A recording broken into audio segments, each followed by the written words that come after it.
me just share this live feed.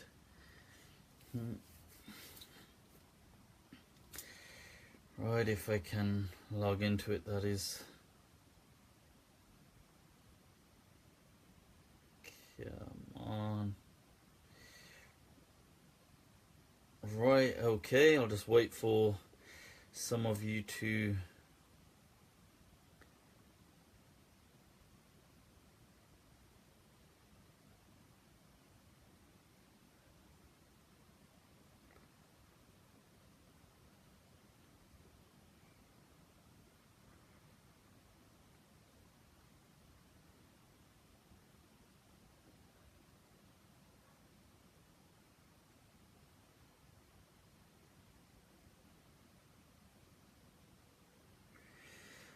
Right, so I'm just about to share that.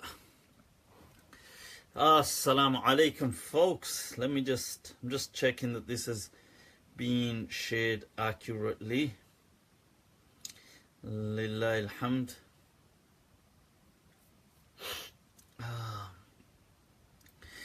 Right, so Farhan, ahlan wa sahlan, ahlan wa sahlan.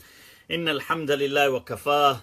والصلاة والسلام على رسوله المصطفى وعلى عباده الذين ارتضى ومن بهداهم اهتدى وبآثار أهل المدينة اقتفى وبعد فسلام الله على القوم مرة أخرى وأهلا وسهلا بكم bienvenidos a todos وخوش آمديد وسواغتم سواغتم.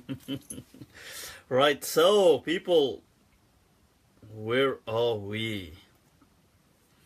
I'm just going to bring up some of the questions. Mudathir, ahlan wa sahlan, ahlan wa sahlan. People, those of you just tuning in, I'd like you to click share, share this link, get it out there, maximize and optimize the benefit, let other people inshallah tune in, and post your questions below. I'll get to them inshallah. Here's Jamrock, ahlan wa sahlan. Right, Solomon, alright, ¿cómo estás? Right, ¿qué tal? What's going on? What's going on? I'm just going to bring up some of these questions and I'll be fluctuating as always inshallah between them. So, where are they? Where are they? Here they are. Quite a few already listed here. Today's just been a crazy day. God, you know, technology is so awesome, but when it kind of suddenly just breaks down on you. So, just been having some of these. Oh, shukran, fresh cut. It's been a few days now, but alhamdulillah. Couldn't really, for some reason. One of my phones had been playing up and it just drove me insane. So I need that. Can you hear that? Alright. That's what I'm talking about. Damn. Sal, ahlan wa sahlan. Right.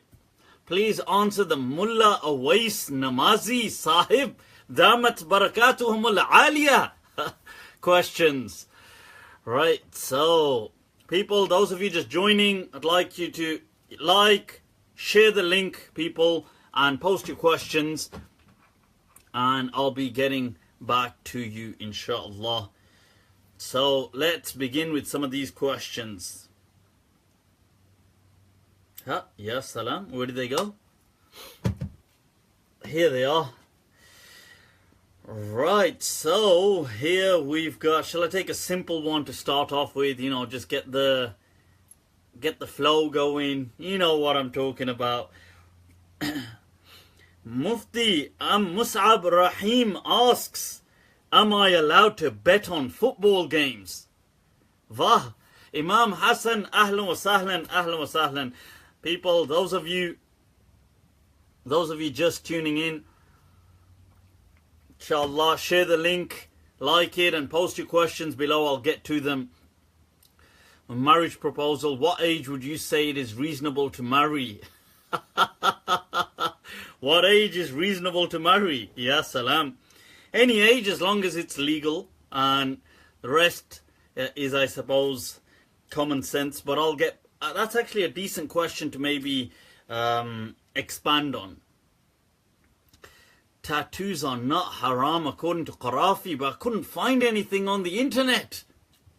Who is this? Let me just see. Baytul Sisik Akalin. Baytul Sisik. What part of the internet have you looked on? Have you exhausted the entire internet and still not found it? Ya salam. Right, so let's get to this person's question first of all, and then I will. You guys need to watch this clip called it's about being wise on the internet. It's called Snakes Have Legs. Hey man, snakes have legs. Whoa, do they? Yeah. Oh, I read that on the internet. Whoa, I better go tell everybody, man. Yeah, you do that. So funny. Right, so you're not allowed to bet in Islam. That's betting is haram, gambling is haram. If we go back to the bigger question, right? So now the point is, why is gambling haram? I think that's quite manifest, the harms. If you look at the addictions, gambling addictions, the harms it brings along, the kind of damage it has done on a sociological perspective, it becomes very evident. So I think it doesn't really require much explanation, and betting is just an aspect of that. It's a lower level aspect. I mean, you could say, well, this is just a harmless bet, but I think the main prohibition in Islam comes from gambling as a whole, and it's kind of closing the low end gambling just as a medium to the greater end, the damage that's done on that end of the spectrum. So if that makes sense. Some people have asked, will I be responding to Tommy Robinson? Abu Mu'adh, ahlan wa sahlan, ahlan wa sahlan. People, those of you just joining in, like, share the link, share the live feed, inshallah, and post your questions below, and I will try to get to them. Right, now, you see, there are some aspects of what Tommy Robinson has raised which I will be answering, inshallah. Things like him and other people have raised them in the recent months. People like Majid Nawaz has also raised the issue of the hitting verse and how these verses ought to be condemned in the Quran. So I will be responding to that. So that's something, inshallah, I will be doing hopefully soon. I keep saying that, but we were just discussing this again last night. So inshallah, that's something coming along. So just hang in there. As to generally taking him up on his campaign, the thing about him is he's not really somebody that's dialogically to be engaged, because all he is he's just somebody very rude and impulsive, and he's not really there to debate, if that makes sense. It's like, basically, it doesn't matter what you have to say. If you hear him on any of these discussions, he's not actually having a discussion, it's just a monologue. So he just sits there and just goes on non-stop, just saying Muslims are this, Muslims are that, they're bigots, they're so on, the Prophet was like this, blah blah blah blah blah, they're all pedophiles, they're like this, they're like that, and they're terrorists, they need to be, and then it doesn't matter what you have to, you can see even non-Muslims debating him. Even the time with Piers Morgan, I mean, the whole thing is that it doesn't matter who he debates or discusses with, he doesn't care about, and he's just slamming the Quran and just waving it around, and you can imagine that is with non-Muslims. With Muslims, he's even more vile. So as to when you say engage him, what's important is engaging some of the points that may be worth addressing. So he's raised this point. He's raised this point of like the hitting, that Muslims condoning domestic violence, and that point has been raised, and shockingly, even by some Muslims, like people from the Quilliam Foundation, like Majid Nawaz, saying that that ought to be condemned in the Quran, and I find that a horrid statement. And to shed light on, first of all, the ruling does not apply, but what is the context to that verse, and why it is improper to ask people to condemn it, because it's part of the Quran in essence. But to shed light on that, inshallah, I will be doing that. So because that I think is worth addressing. Okay, so I hope that clarifies the question. Somebody said they were really surprised to hear me say haram. Kamal karte ho yaar. Those of you just tuning in, people, share the live feed and post your questions below. Let me get to them, inshallah. Okay? Right now, about making something haram.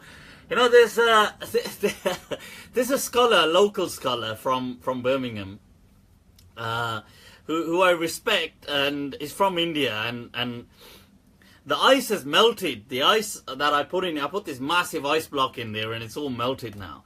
Bash is in the house, people. All right, our standby, awesome defense solicitors right there. So if you need any, if you're in any legal issues, that's your man right there. But I used to work with this scholar, and mashallah, a great person. And this one time he said, we were talking about something and we were having a conversation. This is many years back. And I can't remember what ruling I was explaining. And he said, Mufti Saab, kuch to haram kijiye. Till today that sentence cracks me up. He said, at least let something be haram. Well, so there you go. Gambling is haram. Chalo, kuch to haram kar diya. At least people can feel. Mufti, what role did Muslims play in World War II? What role did Muslims play in World War II? Do you mean, I'm not sure what that, if that means the way the troops contributed, so to the French army and to the British army and things like that, if that's your question. I mean, I'm aware that they played a significant role, but for greater details, there is from Birmingham, Jahan Mahmood, who is a mutual friend on Facebook. I mean, he's a friend of mine on Facebook, presume. I'm not sure if the person asking is a mutual friend with him, but he's somebody that you can definitely, inshallah, reach out to, and he is a specialist on things like the Muslim contribution, the history of the Muslim contribution to the world wars. So I think rather than me trying to just give my my ill-informed perspective, I think maybe somebody like Jahan you can reach out to who will give a more learned perspective on that. Okay, I forgot what haram means. I know, Aisha Amir Hussein, it's something which I heard my forefathers used to say. This word, haram, vaguely, I recall my forefathers used to use that word. Right, so, people, right, let's get to Mullah Awais Namazi's question. I'm being asked so many times by Hez Jamrock. Right, those of you who've just joined, Tawkir, is that you? People, Imam Tox is in the house. Imam Tawkir is an Imam from America. I believe a current Imam, I could be wrong, in one of the largest mosques in the United States, I think, unless I'm wrong. And we did also spend some time as colleagues studying in Pakistan together. So ahlan wa sahlan. Imam talks, doing it. Right, so people, if you're in America, you need to reach out to an Imam. That's your man right there, inshallah. Right, so Mullah Awais Namazi's question, I'm being asked this so many times and I've forgotten the question now. Right, let me try and find it. Right, Mullah stated that an Islamic principle, one does not rebel against one's leader, it is considered kufr and a major sin. Does it mean he becomes a kafir? Right, sorry, Imam, just to say, Tawqir Shah, that's Imam Tawqir. Sorry, the talks is, that's just a friendly term, name we used to use. Please do not refer to Imam Sahib as Imam talks. My apologies, Tawqir Sahib. Samihni. Right, so, right, this question, it means Lucifer. Yes, right, lol. When you're an Imam, it means Lucifer, our Lord. What? I got no idea. People, do not be trolling me. You're going to get blocked. And those of you who just tuned in, inshallah, share the live feed. Click that share button, get it out there, inshallah, and post your questions below. Let me come to them. Right, now, rebelling against or creating an insurgency or an uprising in a state. This within Islam is generally deemed haram. Why is it deemed haram? Some scholars have gone to the extent, to later scholars, so to deem it as kufr. Now, the early scholars didn't necessarily say it was kufr. So people like Imam Malik didn't deem this kufr per se, neither did Imam Abu Hanifa. But later scholars, as theology started to get more, as theology started to get more and more creed regulated and put together as part, maybe as part of the institutionalization process that happened as well to Islam, like other religions, then part of that, this was included as creed, to say that, to rebel is disbelief. I don't think it's disbelief, but it is haram. When Imam Malik was asked about an uprising against the state, he condemned it, and he said that it is that it was haram because it leads to bloodshed and it leads to civil war, and there's very little good that comes from it. Now, you see, in his time, when the Abbasids rebelled against the Ottomans, against the Umayyads, and they did successfully overthrow them. But when Imam Malik was asked, he said, Da'hum, let them be, that let a zalim. He said, let a transgressor, let Allah replace a transgressor with a transgressor. Like, we don't get involved. And this was the stance of the great Salaf and the great Imams of our Ummah. They were not political. And the politics of Islamic history, you see that a lot of it never really ever had anything to do with the scholarship. It was usually just political tribes that were just kind of rivaling one another, and they were taking over. Ustad Yasin is in the house. Ahlan wa sahlan. Right, so my response is that it is haram, but it is not kufr. Okay, it is not disbelief. Maybe the reason why some of the ulama of creed and theology placed it as kufr is they associated it with groups like the Khawarij, who were extremist groups that were obsessed with things like political ideology and rulership. A bit like what you have today. You see, the Arab Spring is a good example as well. You see, it's difficult because I do appreciate that people in those circumstances, they want change. But seldom does that change bring about good, because we are living in very intricate kind of times, and I think change does need to come about, but how? The military way just doesn't seem to work as like a military coup. Seldom seems to work.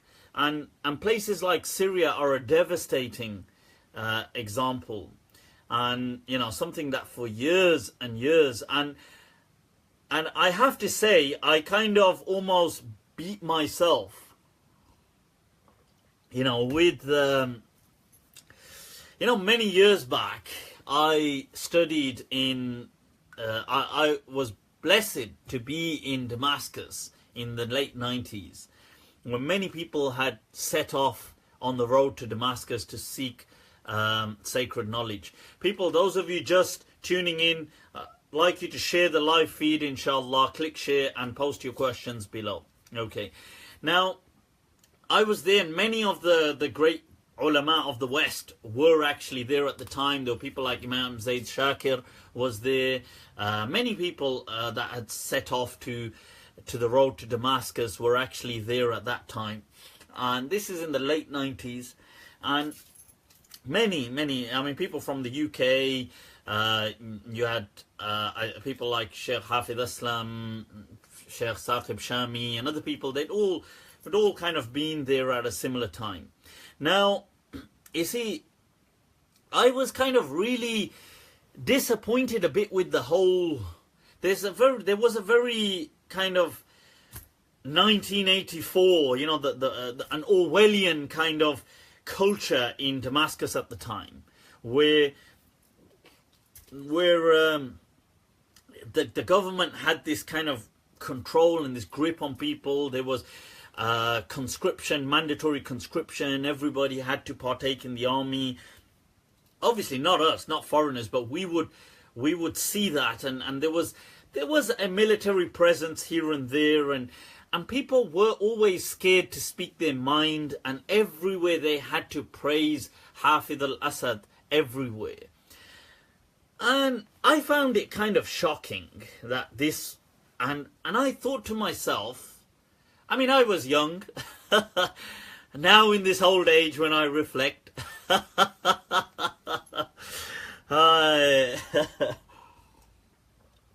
that what does Ghalib say? He says, मार डाला जमाने ने असदुल्ला खान तुम्हें, वो वलवले कहाँ हैं, वो जवानी किधर गई. That age, old age has got to us. Where is that vigor? Where is that strength gone? Ghalib asks. So the thing is that in my youth, so I remember thinking that, what is wrong with the people? Why wouldn't they just why don't they just rise against the state and just, you know, freedom at the end of the day, freedom, right? And I thought, why don't they just rise against the state and just put an end to this damn misery? And I remember thinking that, and I remember thinking, because obviously of Pakistani heritage, and I remember thinking that, and I had visited Pakistan on many occasions, that look, in places like Pakistan, they don't put up with this kind of oppression from the state, and why don't they, what's wrong with these people? Are they, you know, and I remember thinking that, are they, you know, are they not like real men? Like, what's wrong with them? And in a way, it's this is in the late 90s, yeah, so 97, 98, that kind of time, 99, that kind of time. And I have to say that in the many, you know, what time and what fate showed me, it's almost, I mean, it's shocking. It's like it kind of answered that question to me, which I asked. And I just have to hang my head low, embarrassed at what I kind of presumably wished, I guess. Not that I had anything to do with it, but it's you know, you just have to hang your head low in shame. And you've got to think that, you see, this is how I thought at one point, that why don't people just rise up? But it has no khair in it. It has no goodness in it. nothing but really just bloodshed, you know, tyranny, mass oppression, civil war. It brings no goodness. It brings no goodness. And I think at the time I kind of marveled over the words of Imam Malik, that why would he not encourage this? But in time, it shows that they had great wisdom to them. These people, these Imams really did understand a great amount. So, so I guess, yeah, salam. But in a way, the reason I kind of shared that is that I understand when people ask these questions that, you know, many years ago, I suppose I asked them too. But I asked them actually having lived in that place. And I kind of feel in an ironic way that maybe as an irony, or I don't know what, or the sarcasm of the universe, that it kind of showed it to me and gave me an answer for what I asked. And I didn't like what I saw. So, you know, may Allah ease up the suffering of these people. Right, so anyway, it's a dark subject. It's a dark subject. Right, let's get back to some of these people. Those of you that have just tuned in, share the live feed, inshallah, and post your questions below. I'll get to them. Kya yaar, emotional kar diya mujhe. You guys are turning me all emotional. Let's get to these questions. Right, so cryptocurrencies. Shall we take this question? Right,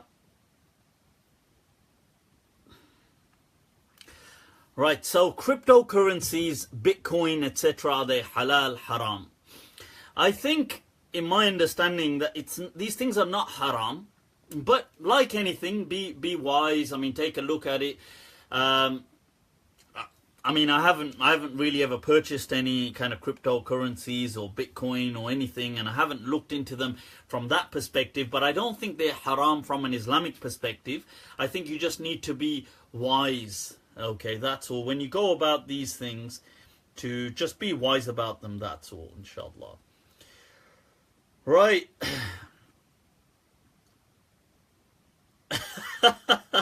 Somebody said, why don't you write a book? And Isa Ali said, you should call it My Beef with Y'all.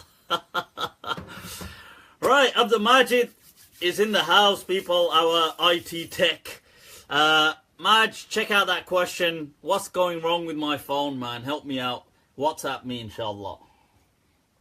Right, Ricardo, bienvenidos. Those of you just logging in, share the live feed and post your questions.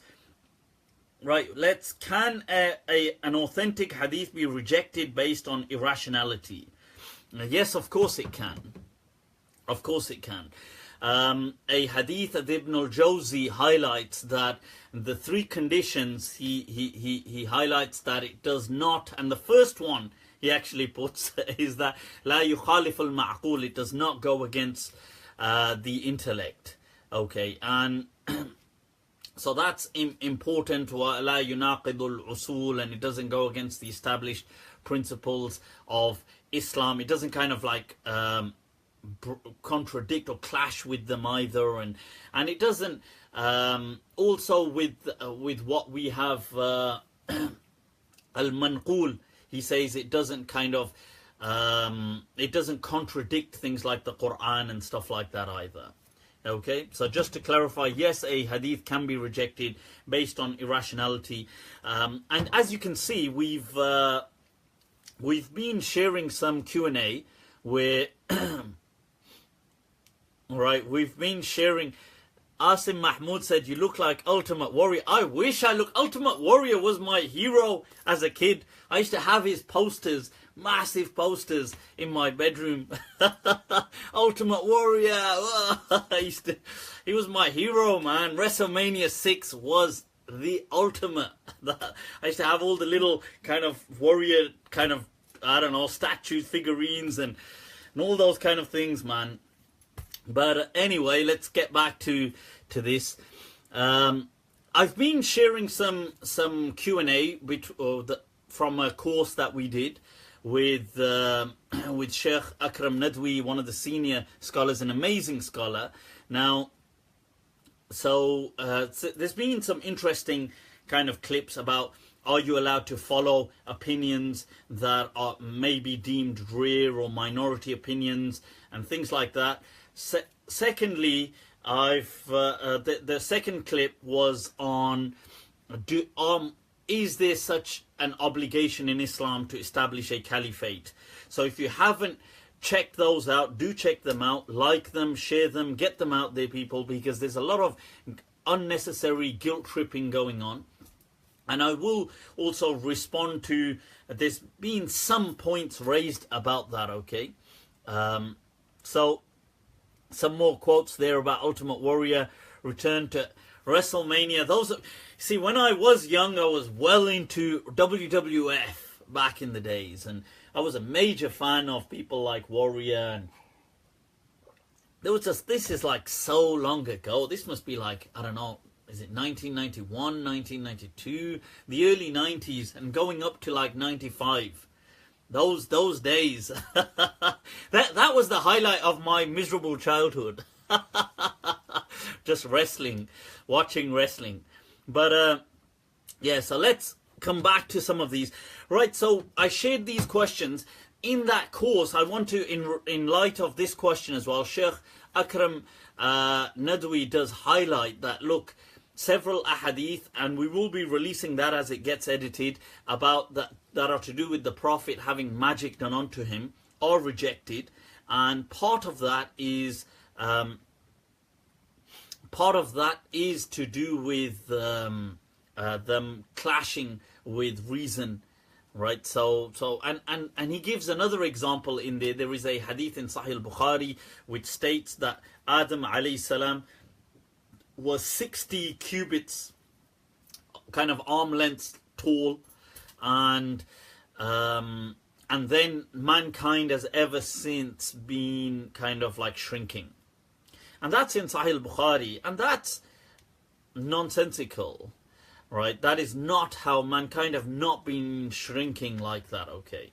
It does not work like that. We've got hominins and, you know, pre-Homo sapien, you can take it right back to even to Australopithecus or Homo africanus, or if you want to, I don't know, whichever whether it's Heidelbergensis or whether it's Neanderthals or Agasta, Homo erectus, or, you know, all of these kind of different things. There's some fluctuation in size.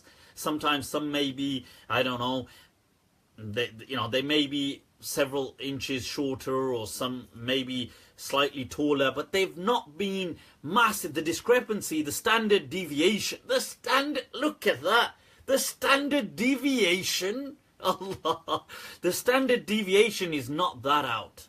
Okay, so just to kind of clarify, so yes, you know, you could say like Homo habilis was shorter, maybe, you know, a foot shorter and so on, and maybe a foot and a half, but they're not massively, the standard deviation is not that massive, okay, in general. Okay, so just to clarify, so that's not true.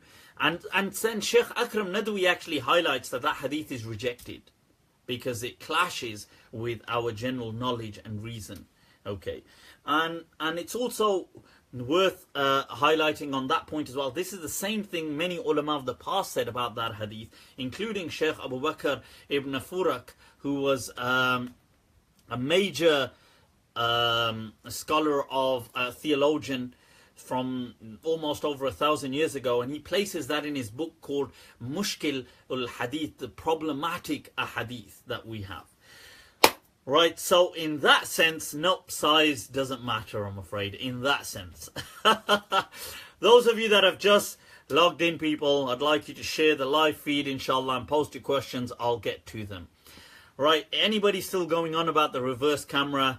Get a life, please, god damn it. Right. during the early earth, plants and animals were supersized. Yes, Abdul Salam, but hominins were not. The early earth didn't have, first of all, it didn't have the great apes and this kind of mammals on there. So I don't know what, if you're talking about from the times of the dinosaurs, you didn't have humans running around in the times of the whoa.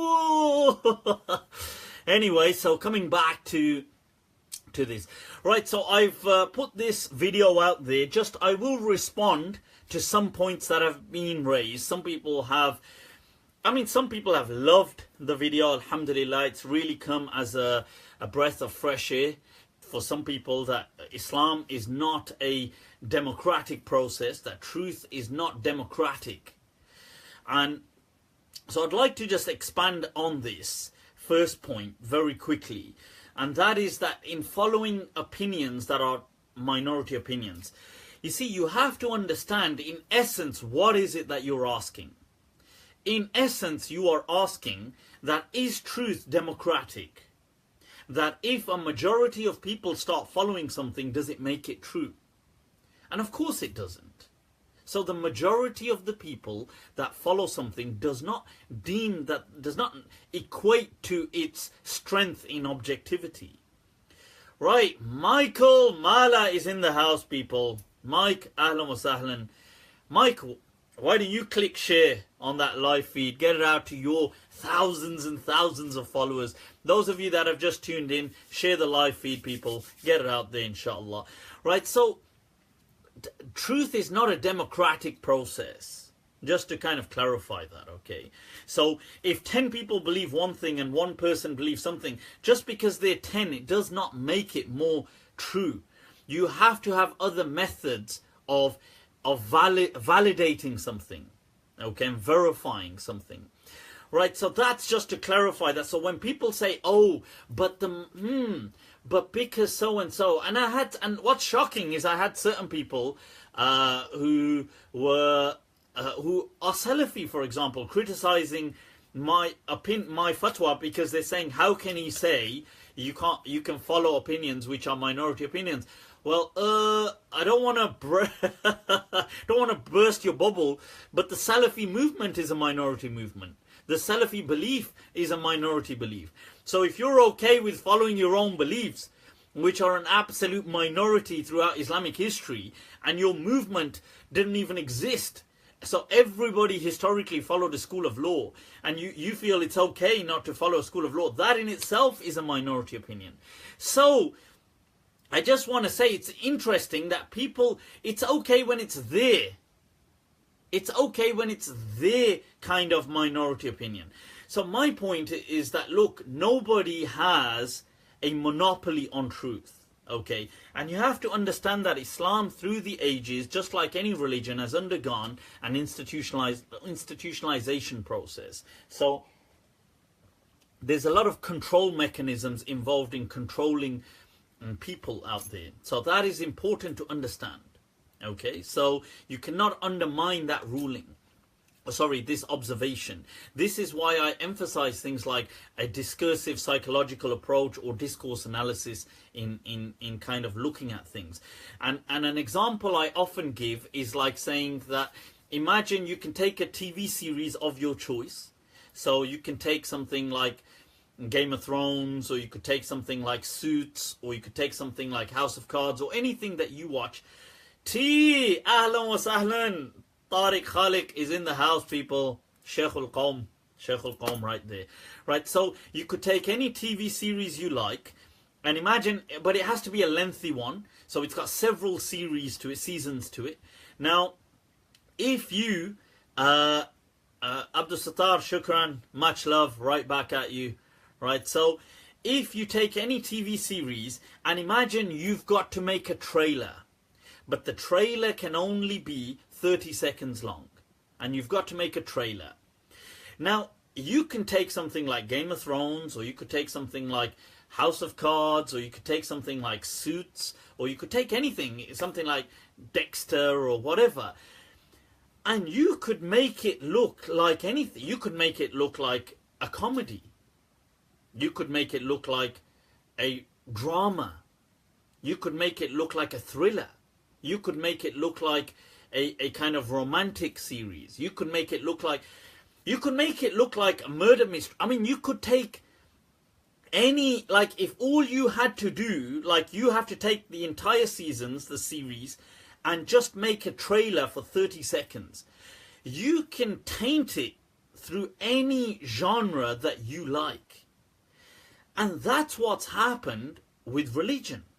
So imagine now you made a trailer where you made Suits or Game of Thrones or whatever series look like a comedy. And somebody else made it look like a drama. And somebody else made it look like a thriller. Now imagine you all put out your kind of trailers. But one of them gains more popularity. So more people start replicating that trailer. So before you know it, let's say a few hundred years down the line, everybody sees this trailer as a murder mystery. And the trailer of it being a comedy has kind of been drowned out through a standardization process. So that's what happens with religion. It's the same thing. That people present they present their trailer of what they feel Islam is. Then other people kind of mirror this trailer. And the one that kind of gets more out there, the question here is, how does it get more out there is a different question. That has usually things to do with power structures, sociological influences, politics, dynamics. Things like this have a lot to do with which trailer, if you like, gets standardized. So now it's got to a point where people now have only one trailer of that series or of religion. And they've forgotten about the other trailers. So this is why it's important to kind of, and you could do the same thing with Monday Nights with Mufti. You could take some trailers where I'm just laughing my head off, take some trailers where I'm very serious, take some where and it would look the same. It would be exactly the same. You could portray me as anything. Right? Although portraying me negatively will be much easier. Right, so now that's to answer that point. I want to take it to a second second part. Those of you that are just joining in, right, ahlan wa sahlan bikum, welcome. I'd like you, if you can share the live feed, get it out there, let others benefit, inshallah, and post your questions below. I'll get to them, inshallah. Okay, now the second question that we posted was to do with, does Islam require a caliphate? And this has naturally had a huge reaction from people. Many people have loved it, alhamdulillah. The response was, no, Islam does not mandate any such thing. Islam does not ask for a caliphate, and this is a misunderstanding. Now, some people did get, I think generally there's a group that many of you have heard of, HT, Hizb ut-Tahrir. They are part of a neo kind of extremist kind of organization, generally non-violent, although they do encourage any means necessary in Muslim lands, so which necessitates violence, but in Muslim lands, not in non-Muslim lands. Now, they were obviously very offended, and I think some maybe people who have been influenced by them. So people have raised some questions, and just very quickly, just shedding some light on them. That people have said yes, but so just one point raised was that there's been Islamic texts in the past that have mentioned the necessity of a caliph, having a khalifa. Okay, now I want to highlight that first of all, this was a Q&A. It was not an entire session that we did dedicated to this. So for greater knowledge on this, I would like to refer you to a course that Sheikh Akram has done dedicated to state power and Islam, and it is available online. I will at some point post a link for it. And also a lecture done by Ustad Jonathan Brown on the myth of the universal Islamic state. So I'd like to refer you to that. That's already been done with great detail. But I want to just highlight that this, when in historical sources, wherever something was mentioned about having, we must have a ruler. This is the thing about what this was talking about was as opposed to anarchy. It was not talking about as opposed to different forms of governance. So in the past, yes, many books said that we must have a caliph, we must have a ruler. That's because that's how the whole world ruled. It ruled with rulers. It didn't have like a democratic process in general. It didn't have governments like this. These are modern notions. So they would write in accordance with their day and age. So they said, and you can understand this by reading their introductory paragraphs where they say, why must we have a ruler? Because they say, otherwise there will be lawlessness. There will be loss of human rights. There will be loss of trade. There will be loss. So read into the why we must have. And that answers the question. It answers the question because we must protect human rights. And we must protect rights. So to do that, we must have rule as opposed to anarchy. Not as opposed to democracy or nation states, or these things didn't exist. So just to clarify that, okay.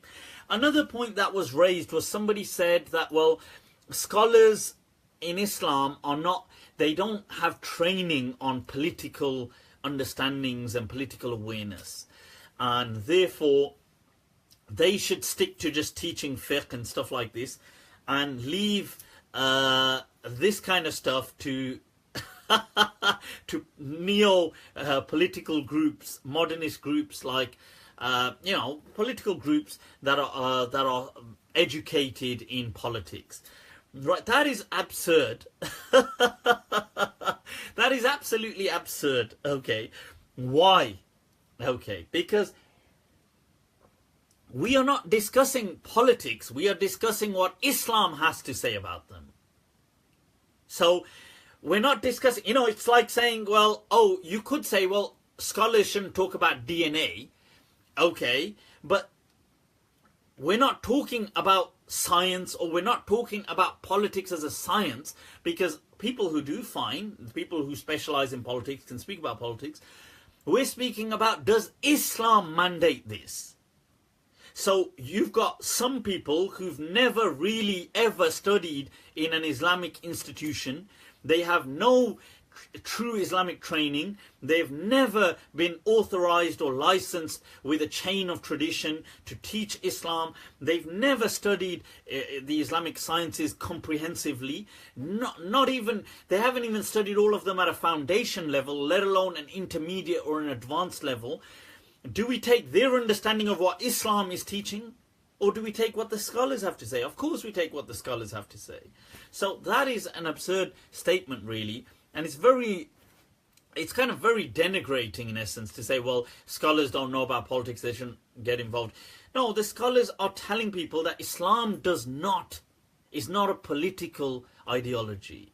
The Prophet ﷺ, when he passed away, he could have left a methodology to follow, but he didn't. He could have said, this is how I want you to rule, but he didn't. He knew that there would be disagreements, but he didn't. Why didn't he instruct? Because if he did instruct, people would have understood that to be the only way to govern. So that's why the Prophet left it, knowing that yet there will be disagreements amongst them, but that too is not as great as the problem. If I mandate something, people will take it as the only way. And the messenger knew that in generations and centuries to come, that humanity will develop. So, okay, so enough said on that, okay? So, let's get back to some of these other questions now. Right. let's see any questions coming in. We've got a few people joining. Those of you just joining in live now, ahlan wa sahlan bikum, welcome. Share the live feed so others can benefit and post your questions below. Lobon Tenga, Nate, I don't know what that question is about. Let's get to that question, people. What are some questions? Can a nikah take place without a wali? What if the father of the girl refuses her true love? Ah, true love. Hi, hi.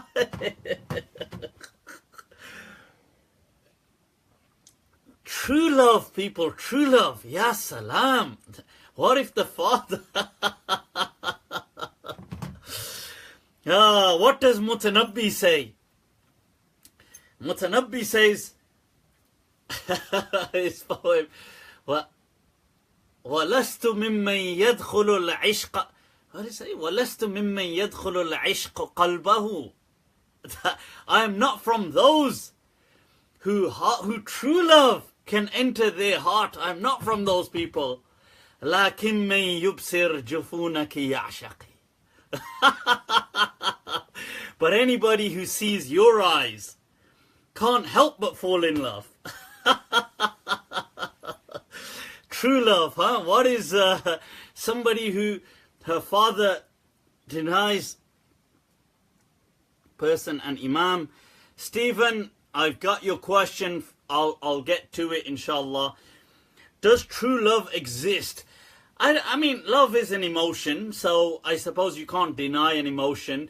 Ibn Hazm's book called The Ring, it's been translated into English as well, The Ring of the Dove. It's called Tawakkul Hamama in Arabic, is a book on the psychology of love. And he discusses all these things about the different stages of love and people who have been in love and they've been obsessed and can there be such thing as love at first sight and he discusses all of that. A la primera vista, alright. So the thing is that, can there be love? So let's get to the question.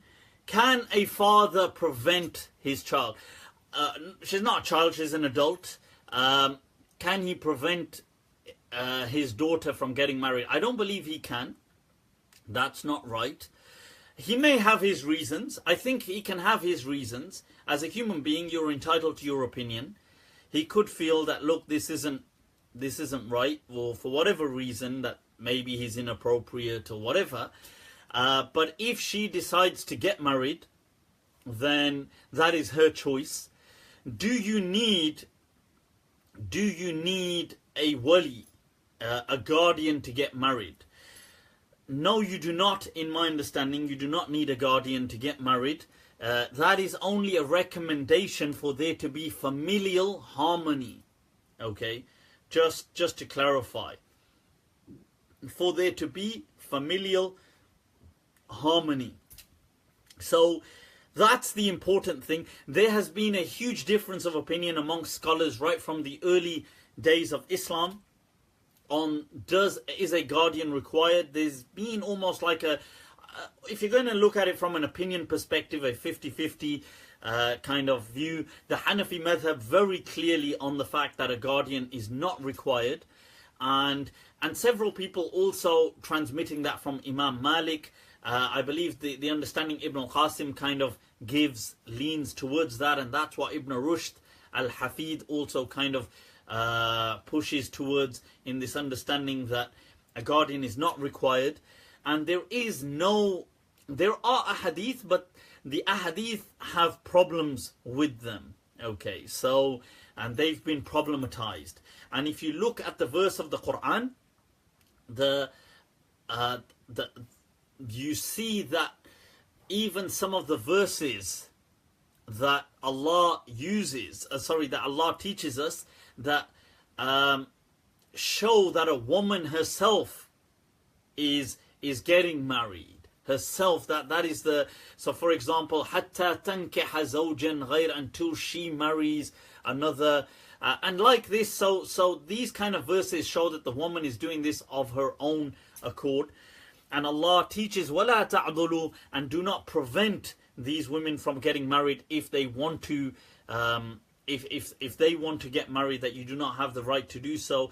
And I understand that some people have interpreted that to mean that they have the right to prevent them, and that's inaccurate in my understanding. So a woman can do that, okay? She does not require. It is good to have the family on your side, but it is not a mandatory requirement. Okay, so you can get married without a wali. That said, I think sometimes you have to view everything. You know, sometimes impulsive decisions are not the most kind of wise or accurate decisions either. You got to kind of look at everything. So, and young people getting married is sometimes a recipe for disaster, because they don't have they have the biological maturity, as in physically they're sexually mature and capable, but of being sexually active, but they still, the kind of psychological maturity is difficult. That's the whole thing that you have to kind of look at, and I've answered this before. Do check my previous Q&A. That I think religions struggle today in providing a very kind of cohesive response to how should relationships work then, because I don't think we have a kind of cohesive, very relevant response for the modern age. I think we're struggling with that, and I think there's no harm in kind of admitting that. But yes, Allah, may Allah make things easy, because the kind of response people just have is like, just get married even if you're 18, or just no, or like a very robotic response which doesn't really work for people in the real world. So I think that is a true challenge, a sociological challenge that we are facing. Okay. So, right, let's get to another question. Right, somebody asked, what does it take to be an imam? In essence, I mean, imam, sheikh, imam is usually somebody who leads prayers. So somebody who has a reasonable training within the Islamic sciences. And there could be levels. So, if you've completed a full course, you are deemed a scholar of Islam. Some of these courses can last anything from 6 to 8 years. It's like a seminary where people go and they study the Islamic sciences, which cover all, and I've done this in the past, that I've gone expanded on them, which cover things like the Quran and its tafsir, its explanation, and studying hadith literature, the teachings of the Prophet Muhammad sallallahu alaihi wasallam, and how that works, and going through the actual teachings and the major books and what authenticates hadith, and studying things like fiqh, Islamic law, and how that's codified, and the legal theory behind it, the dissents, the differences of opinion, Islamic theology, the Arabic language, literature, creed, theology, and these kind of things, history, covering all these things from a basic fundamental to an intermediate to hopefully at least some of them to an advanced level. That's what's required in general. Right, moving on. What do I think of the heliocentrism and Islam? People, of course,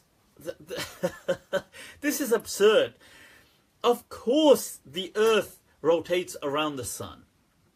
This is literally absurd. Please do not be influenced by kind of medieval Christian theology. Islam completely concurs with, it has no problem whatsoever. Allah encourages humans to be curious and to go out and to learn. Learn about the world around you, learn about science, learn about all of these kind of things, okay? So that's what I would encourage, that never ever kind of see science as an opposing force. Science is always something Muslims should be behind. Now, if you find something challenging, look into it, learn about it. But these kind of things, like geocentrism or this kind of what kind of a debate is this? This is Galileo ended that debate. I mean, we don't need to be preoccupied with medieval discussions, okay? Right? And seriously, I mean, people that are still thinking, oh, but the Quran doesn't say. I mean, what kind of an absurd statement is that?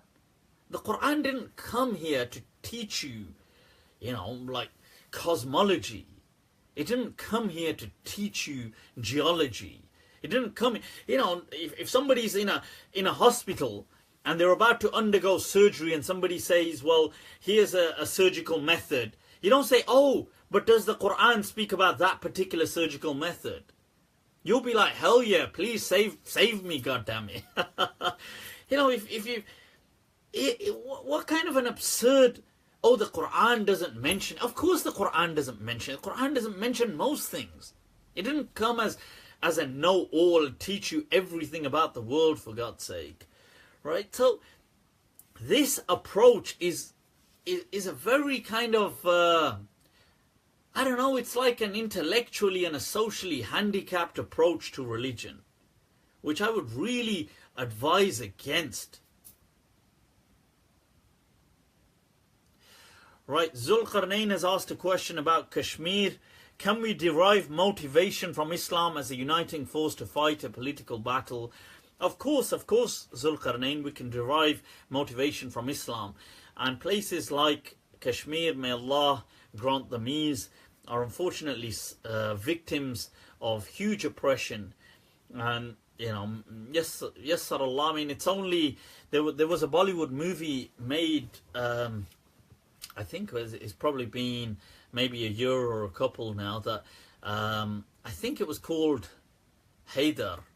It's by Shahid Kapoor, about the whole struggle of Kashmir, and it was one of the first times in it's actually based on Hamlet, the whole thing, but it's an amazing, the movie was amazing, and it was one of the first times in mainstream theatre in Bollywood did they truly show the struggle of the Kashmiri people, and it received a lot of criticism for that, but may Allah grant them ease. May Allah grant them ease. Okay.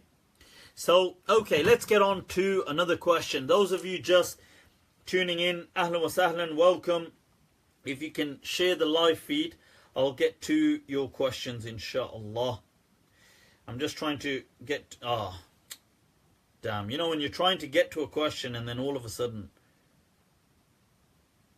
Right, let's get a question. Mufti, what's your breast size? Rafetiwana, natty. What's my... Well, I don't... I'm sorry to break it to you, but I don't have breasts. I'm a man, goddammit. Men, right? So, Rafe, you need to lower the gay, you natty. And also, I'm really confused about what kind of breasts it is that you're aware of, because... Right, let's get to another question. In your opinion, the book, The Secret and the Laws of Attraction. Right, now... Right, so... Laws of attraction, I've answered this previously. I do think that things work like that, like vibes and stuff like this. I'm not sure if it necessarily works the way that these people say it, but I believe that within nature there is this kind of mechanism. How does it work? Is it influenced at a quantum level? I don't know, but it seems to work. Like if the hadith teaches that Allah says, I treat my slave as he expects to be treated. Ana inda abdi kadhannihi bi. If you expect bad, bad will happen. Now, that is true that when people are negative, they give off negative kind of vibes. And thereby, they are received with negativity. Right, so they are received with negativity, okay. So and creatures can also detect these kind of things. Like, like animals can sometimes detect fear. from humans. They can detect things which we can't obviously discern, but I mean we can read micro expressions, maybe subconsciously. So in a similar way, you get people who are sometimes very happy-go-lucky, and I believe that they are generally happy-go-lucky, and it comes down to their mentality of being very happy-go-lucky that kind of induces that, if you want to call it luck, or if you want to say, well, the universe is bringing goodness to them. But I believe that the result works. The mechanism, I don't know about the universe, what that means when people say the universe is bringing it. But I believe that there are maybe certain laws in nature, certain kind of vibes can be read. Okay, so these things do work, and this is why I feel the Messenger of Allah in the hadith in Tirmidhi used to encourage optimism and also positive kind of omens, because it brings about this kind of positivity, and happiness brings about, you know, they say smile and the whole world smiles right back at you. And there's been some very interesting studies that have been conducted by the BBC, and I forgot what university it was within the UK that was studying happiness, and they conducted a study, I think it was in Bristol, but it was in one of the cities in the UK, where they got a certain number of people to go around and they had to smile. So that's what they had to do, and they had to do this for a certain number of days. But you see, smiling is so tied into feeling happy that by forging the smile, because it's so tied into being happy, the body kind of triggers the happiness because it's so linked. So usually when you're happy, you're smiling. But if you smile, even if you're not happy, because they're so intricately linked, it in a reverse manner triggers the same psychological effect of being happy. So these people ended up feeling very happy. So this is important. And somebody's saying, well, how is this linked to Islam? It is linked to Islam because the hadith teaches you that Allah says that I treat my servants as they put out there. As the person puts that out there, they are treated accordingly. Okay, so that's just to kind of put that out, just to respond, okay? Let's move on. Where am I located? In the heart of England, people, in the heart of England. Bromtown, Birmingham, that's what I'm talking about. The Don place to be within the UK. Birmingham is awesome. It is where the heart is, and I wouldn't really leave it.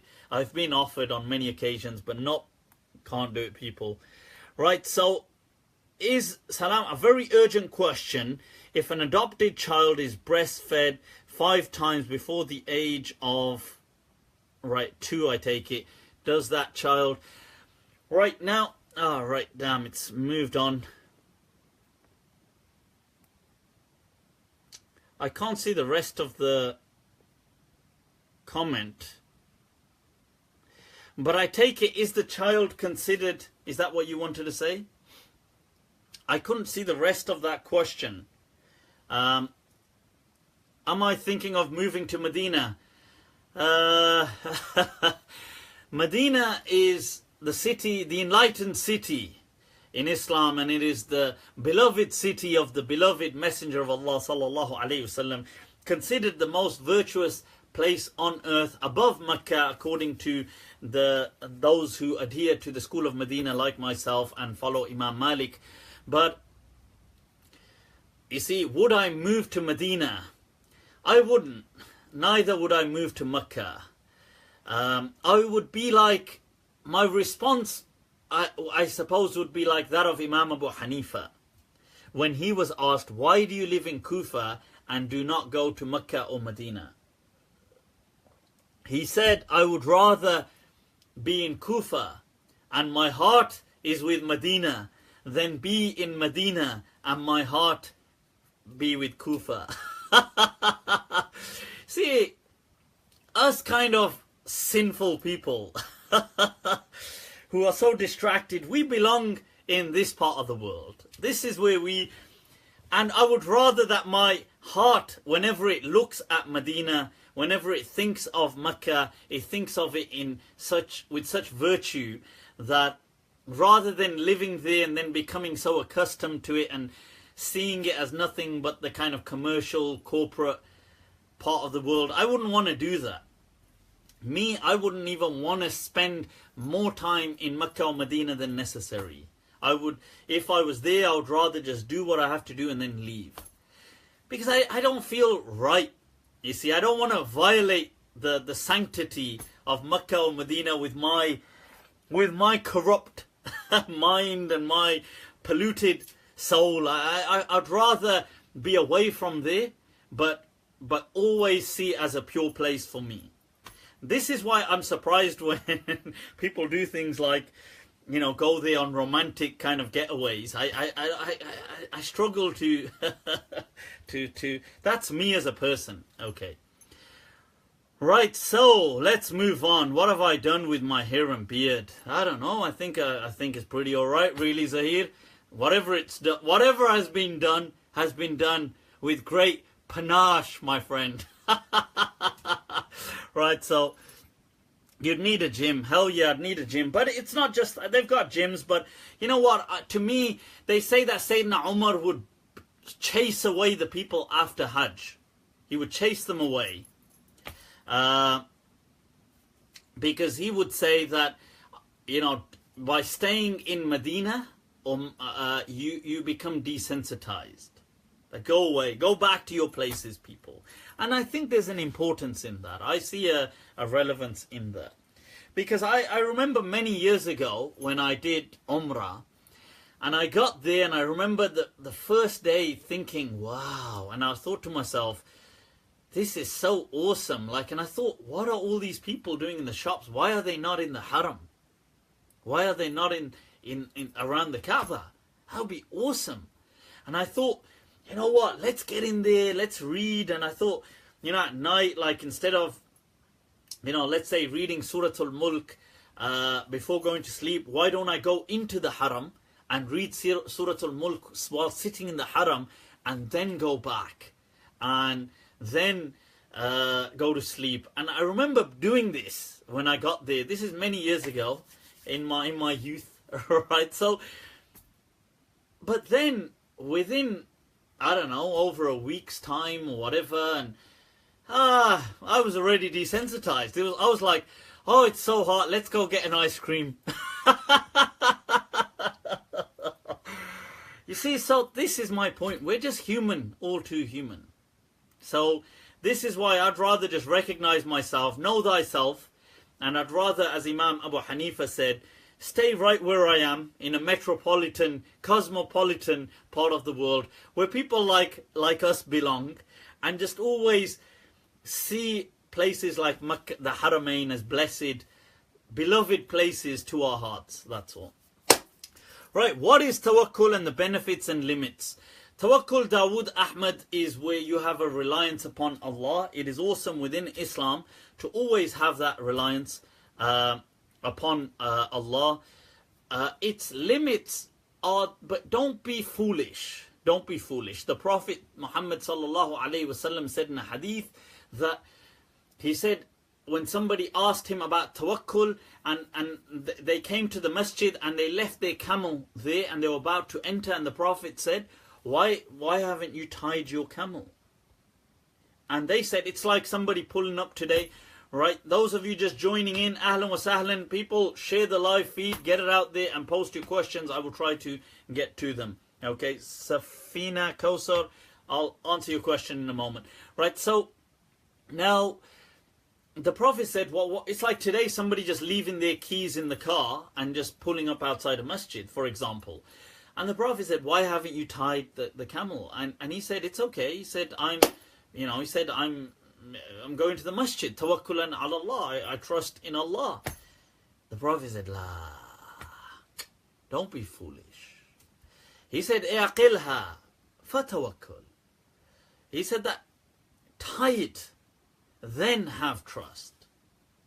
You take the necessary means and measures, then trust in God. God is not going to, the hand of God will not come and feed you, right? It will not get you up out of bed and tell you to. You do these things yourself. Get up, get off your behind and do what you got to do in life. Then have trust in Allah when it comes to the outcome. That I've done my best. Now, Ya Allah, make it happen. Like I did my best. That's what tawakkul is all about. Tawakkul is not about this kind of, oh, don't worry, I'm just going to sit here. Allah will do it for me. Allah will do it for me. Allah will do it for me. Allah ain't going to do anything for you, my friend. There was a Bollywood movie where it's based on a true account. I forgot what it's called now. It's got a strange name to it. Something like Manjera or Manjero or something. But it's based on the man who actually split the mountain, and it's a true life event about a man who actually cut and he paved his way through a mountain. He actually broke a mountain, a single man. It took him, I believe, almost 22 years to do it. It's a very it's a low budget movie, but it's very moving, and it's a true. I'm not sure if the person is still alive today, but and I believe he deserves an award for his commitment. Right, so may Allah. No, it's not Kilimanjaro. It's about a mountain. It's not a massive, but it's a mountain that was in some remote part of India that they had no road to get to the town or the city, so they had to go through and around these mountains, and it resulted in casualties and deaths. And so this person, his wife, dies as a consequence, and he loves his wife so much, and he's so hurt by this that he says he will break this mountain. And that's what he actually does, and it takes him over 2 decades of his life. But there's an interesting quote in there where he's on his way to Parliament, and they ask him, do you have a message for people? And he says to them that Bhagwan ke sahare mat baitho. He says that kya jane, shayad Bhagwan bhi tumhare sahare baitha ho. That he says that, that don't, obviously he's speaking about Bhagwan meaning God, like in the Hindu sense, but he says that don't be sitting depending on God, perhaps God's waiting on you. He says, na jane, Bhagwan bhi tumhare sahare baitha ho. That's like, the point is that God may have destined it for you if you are prepared to get off your behind and do it. So that's an interesting quote. Somebody had asked where I'm from, ethnically, originally I'm from ethnically from Pakistan. My parents from Pakistan. Pakistan people, that's it. Dil Pakistan. Now my youngest daughter now, 3-year-old, she's actually learnt that now. Pakistan, Zindabad. Right, so let's get to the next question. What constitutes a man's awrah? Man's awrah is generally between, you've got the navel to the knee, between that really. And the core awrah is, you see, you have something called a core awrah and an extended awrah. The core awrah is really just your private parts and your behind. And then the extended awrah for a man is his thighs, and that's it really. Right.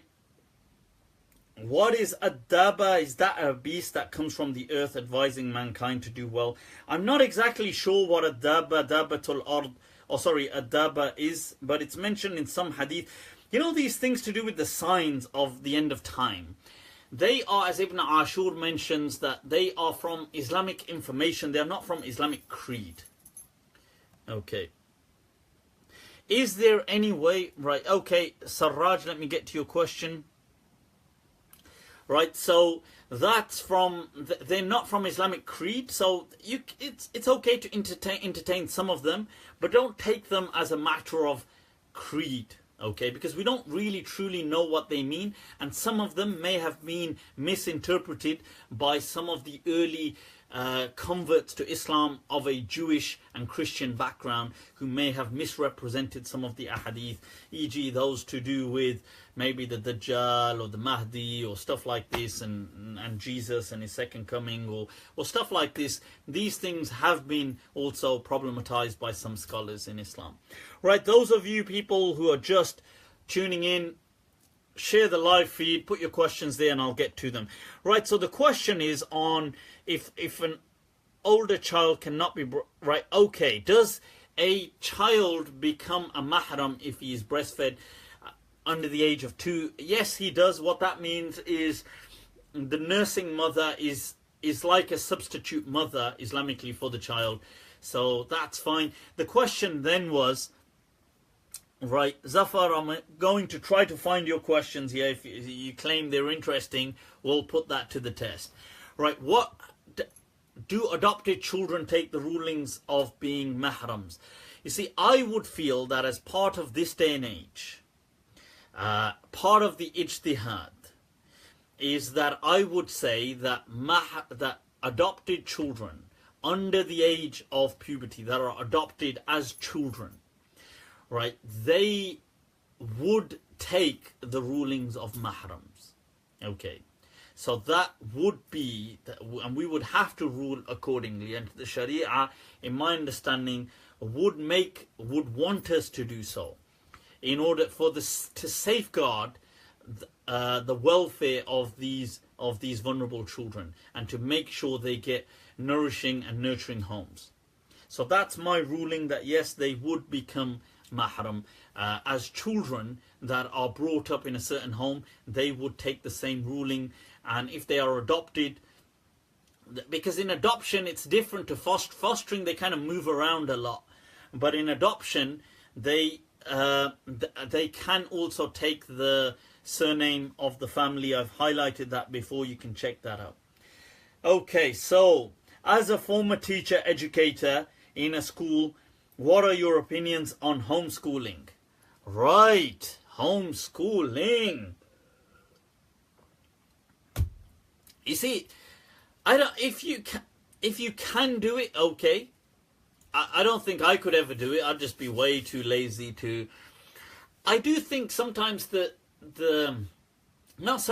think it is very important for children to mix with other children their own kind of age or similar age, right? So because that's how children learn. So if you read a lot of Piaget or Vygotsky on how the kind of the zone of proximal differences and how children enhance their kind of learning skills, you see it is through peer learning, and they sometimes are more influenced through peer learning than they are through even kind of vertical kind of parental or teacher education. So I think it's important. So I'm not so sure. Personally, I wouldn't homeschool. That's me personally. If somebody's doing it and they're doing it well, alhamdulillah. Maybe those kind of home schools where what is meant is several children together, that are kind of like a classroom, but it's almost like a community private classroom. Maybe so, those kind of things I would be more fond of. But I think schools, as long as the school is fine, alhamdulillah. Schooling, yeah, it does inhibit you. I mean, but if the school is good, maybe it will provide a good experience. I think when we were kids, our primary school was awesome. I really did love the primary school, and it's amazing because it built a kind of common sense in us. And back then, I suppose, in the 80s, and primary schools were still, teaching I suppose was still a kind of middle class profession, and there was still more of a passion to it, and there was less institutionalization. So it's interesting to see that. And secondary school was a nightmare. It's like I just went to prison, basically. That's all it was. But it's interesting, they say that many kind of academics have shown that when even adults, when they are faced with certain challenges, they resort to certain structures that they developed in their childhood as anchors. And that's interesting. So a lot of the people I know, that when we were from a relatively kind of, I grew up in an area called Handsworth in Birmingham, which was a very kind of rough and tough area, and still is to some extent. But I mean still is. But I mean, although I don't live there now. But my point is that. So what I'm trying to say is that all the people I know from that school, who are now like my age or older, they still are decently kind of well spoken, even though they didn't go on, many, to pursue a formal, like a higher education. They all seem to be kind of very, like, they can articulate themselves reasonably well. They can, they all seem to be reasonably intelligent in their own way. And now I see that, I contrast that with other areas in Birmingham, and I see a difference, and I'm intrigued why that is. But anyway, let's move on. Right, so somebody says, Surah Isra says one must not even say uff to one's parent. However, if a parent is continually emotionally abusive, would it be permissible to raise one's voice? You see, I think what we have to understand is that, you see, two wrongs don't make a right. However, there are extenuating circumstances.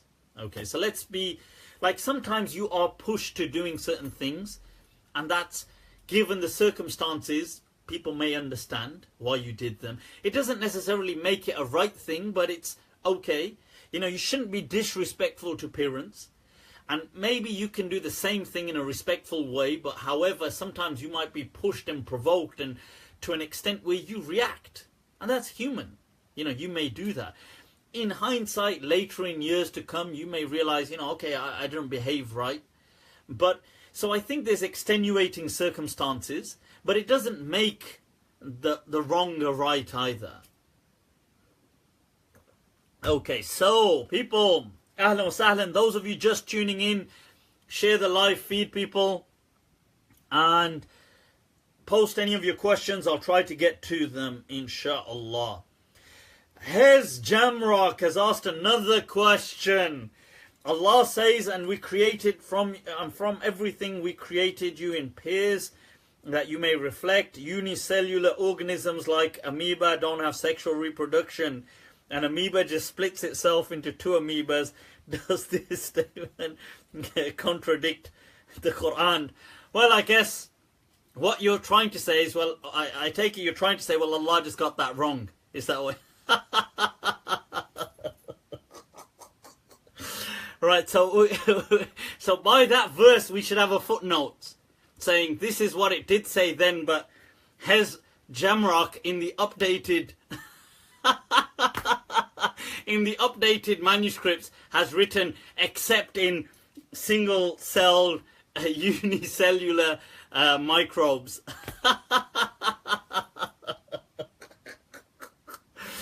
Right, relax. Allah says, وَلَقَدْ خَلَقْنَاكُمْ. Kum is used for human beings only. Okay? It is what they call al-jama' lil-aqil. It is the plural used for somebody with reason. You don't even use kum for animals. Okay, in Arabic, you would say, if you were addressing it, you would address it either in the feminine or singular sense. You do not address animals or non. In English, we say animate and inanimate, but in Arabic, it's not to do with animate. It's not to do with life. It's to do with reason, aqal. So if you're non-human, you are addressed in the feminine kind of form. In language, I don't mean you're effeminate. I just mean in language. And you are never addressed with that plural. Okay, so don't laugh like a demon. Too late. I am the devil's deception. Right, so next question In India, the government banned the Islamic practice of men giving divorce. I don't think the government banned it. I think it banned the recognition of it. Okay. So I've answered this previously. Right. So people, let's go through some of these questions. Somebody was saying I've asked a lot of interesting questions. Where are they? Let's take a look at them. Explain the issue of jinn literally entering humans and taking control. Abu Trim Muwahid, it's all nonsense, and I've done a whole course on it, so just wait for the course. You can meanwhile check out some previous videos I've done on jinn possession, okay? It does not happen. Right, ahlan wa sahlan with people just tuning in. Those of you just tuning in, share, click share on the live feed, get it out there so others can benefit too, and post your questions below. I'll try to get to them. Alright, so Samira Mustafik has posted a question. Current conversation. What should I ask Mufti Layth? And he says, can you wash clothes on Friday? I don't know. Can you wash clothes on Fridays? Right, so he says, do you have any tips on maintaining prayer and doing it out of love as opposed to it being an obligation? Sometimes I find my prayers are a bit robotic and the fast feel bad about this. Your question is dumb. Okay, right, so he says my question was a joke. Perhaps he'll say my name. Well, yes I have. I've said your name. Alright, coming in from Chicago, Samira Mustafich. Doing it. Right, so question, look, this is an interesting question. How do you make the rituals of Islam more meaningful? Whether it's prayer, whether it's things like this. Well, one way you could do that is try to learn what the prayer actually means. Okay, maybe learn Arabic gradually, try to understand things. That said, I do admit that look like any ritual, habitualization will desensitize the process naturally. So like anything, you know, when you're reading it repetitively, you will just go through the motions. But one way you can make prayer, you can counter that. So the first step, I would advise, try to learn the Arabic language. I advise everybody. Arabic is a beautiful language, people. It's an amazing language, honestly. It has turned my life around. So I would definitely advise everybody, learn the Arabic language. There's many courses going on, many courses online. Ustad Noman Ali Khan has many courses with Bayina. Many people in the UK have online courses. Do learn them. You can get that done. Trust me. Right. That's my first step of advice. Second step, for those of you that maybe can't do that or have done that and are still struggling, one way you can bring worship to a bit of life, the answer has been mentioned in an amazing hadith of the Prophet Muhammad sallallahu alaihi wasallam, and that is where the Prophet said, "Ad-du'a mukhul ibadah," that making dua is the kind of the kind of inner core that keeps life and gives life to worship. So whenever you're in salah, according to the school of Medina, dua can be made in any language. You can make dua in English. So when you are in salah, when you're in sujood, make a dua for yourself. Ask for yourself. Okay? And ask in English. Ask in Urdu. Ask in Arabic. Ask in any language you speak. Ask Allah to give you. Say a prayer for somebody else. Ask for somebody else. Ask to ease the suffering of those around the world. Ask for maybe somebody personal that you know. This will bring life back to your worship, inshallah. Okay, so that's my advice. I hope, inshallah, it can be of some help.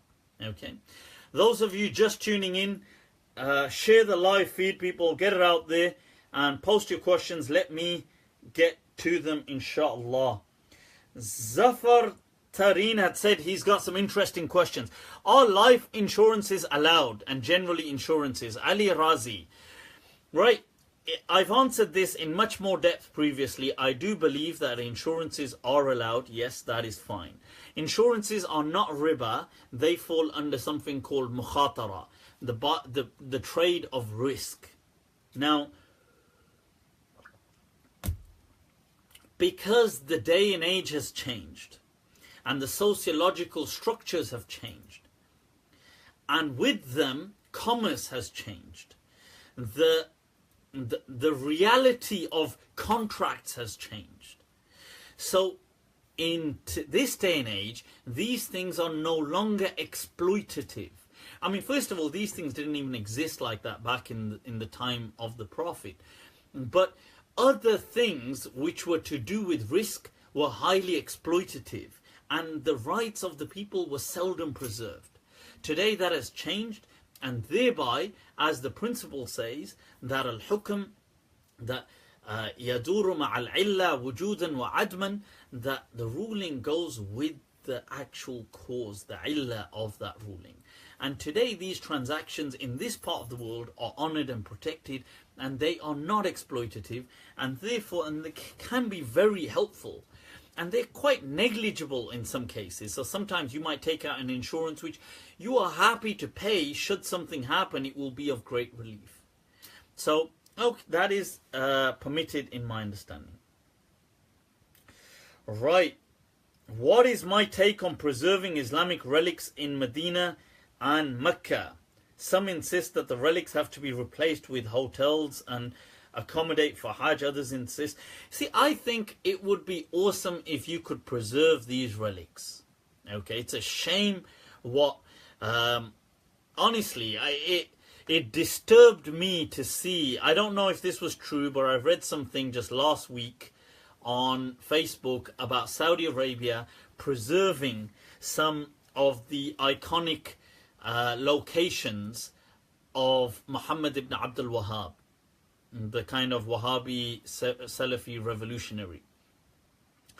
And it hurt me to see that where you have no qualms in destroying the sacred kind of traditions, the legacy, the belongings, the locations of the Prophet of God and the blessed companions. You have no qualms in destroying their kind of spatial heritage, and that of the great imams like Imam Malik, his house, maybe where he lived, and yet, okay, you have a policy, we will not preserve anything. But then it hurt me to see that you make exceptions for this revolutionary, your so-called revolutionary leader who I don't support, but okay, but at the very least was involved in the bloodshed of several people. Blood was shed at his hands. And I'm not here to, right now, this isn't an analysis on Muhammad ibn Abdul Wahhab, but my point is that you preserve him, who was a religious figure. He wasn't something else, he was a religious figure. And you have no qualms in destroying other religious things of the Prophet of God. So I would find that these things ought to have been saved. And I don't think it's difficult. I find it amazing how in the UK they will have people who are not even so, on the grand scale of things, amazing. But they will have their house and they will preserve it, set up a small little museum around it, and they will have, you can read this bio about them and do this and do this, and you can do all of these things. And it's so amazing how places like the UK do that for anybody that they have. And we have so much history in places like Medina, and they've knocked it. I'm sure if you put the architects to it, money is not an issue with the Kingdom of Saud. Sorry, Kingdom of Saud, right? So, so money is not an issue. So you can pay some, wise, intelligent architect to design it for you. Come on, you can do that.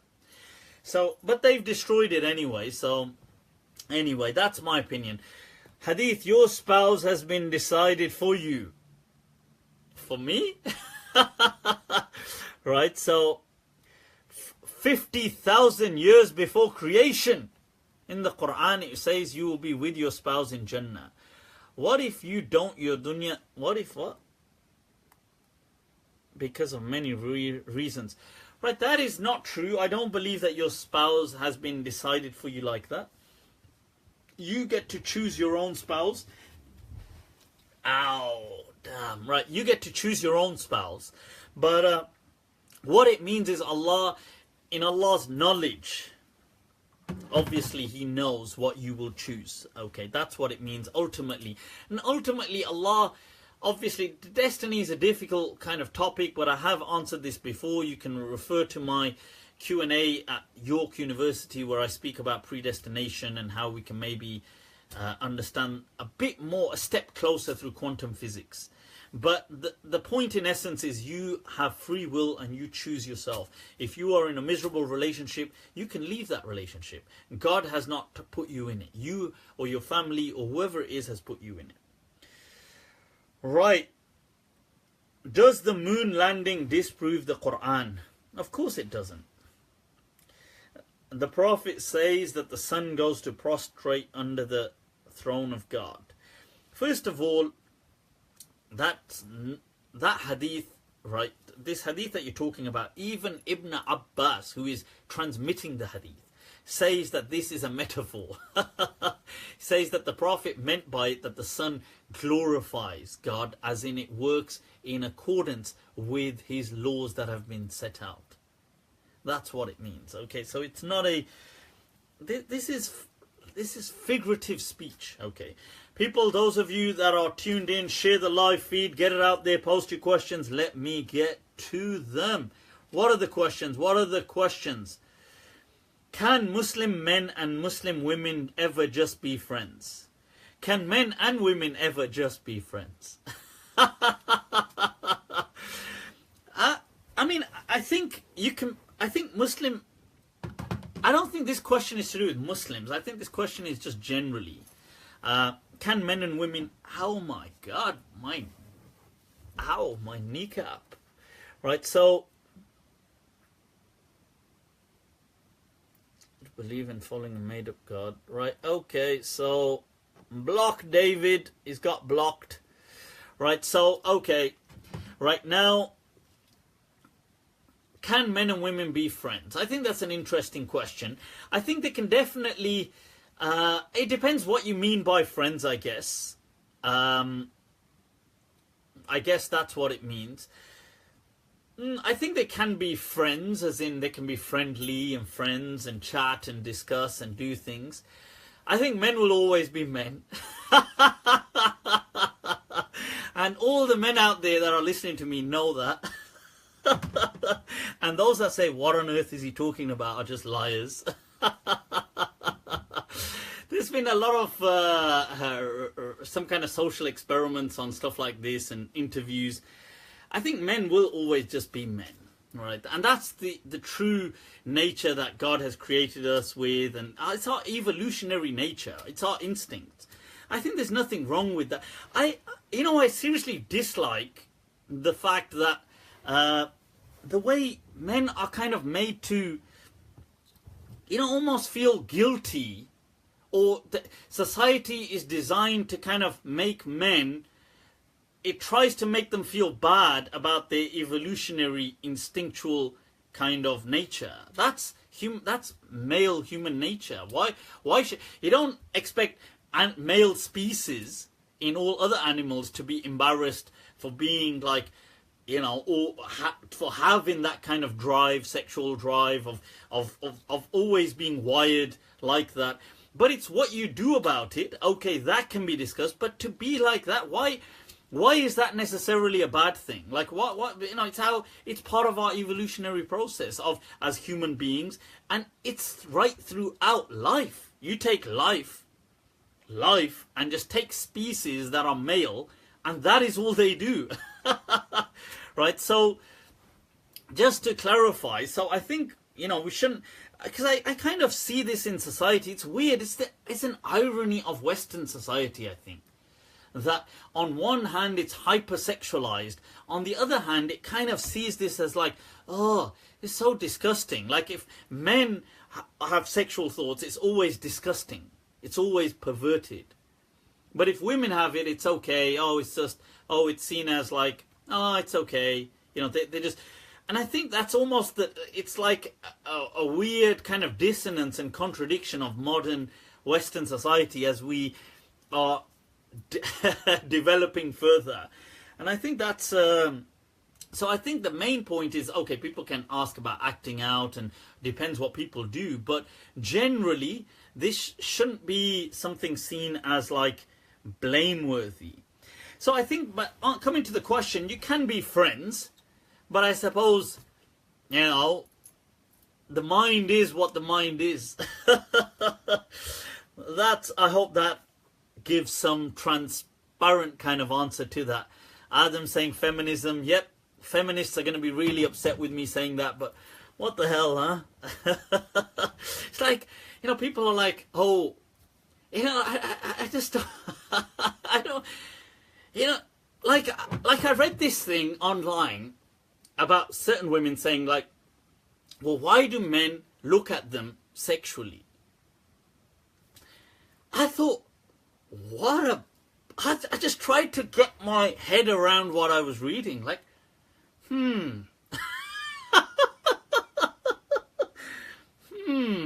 right, why do they like, that's disgusting. Like, why do they even like look, like what I mean by look as in like if they see a woman, why do they like conceptualize her as anything to do with like a sexual like, why? Like, this is disgusting.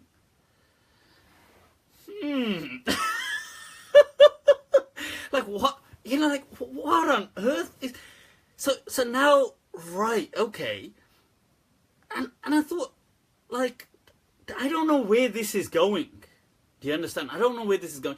This is interesting because this there was a question I was asked last week actually, and it was about there's been these articles that have been going around about it's to do with artificial intelligence, but also to do with, and I think I may have touched up on it a bit, to do with these kind of lifelike sex dolls that were being created. And people were saying, well, the way, and some of them look incredibly lifelike already, like that's like in our age, let alone where science is going with artificial intelligence.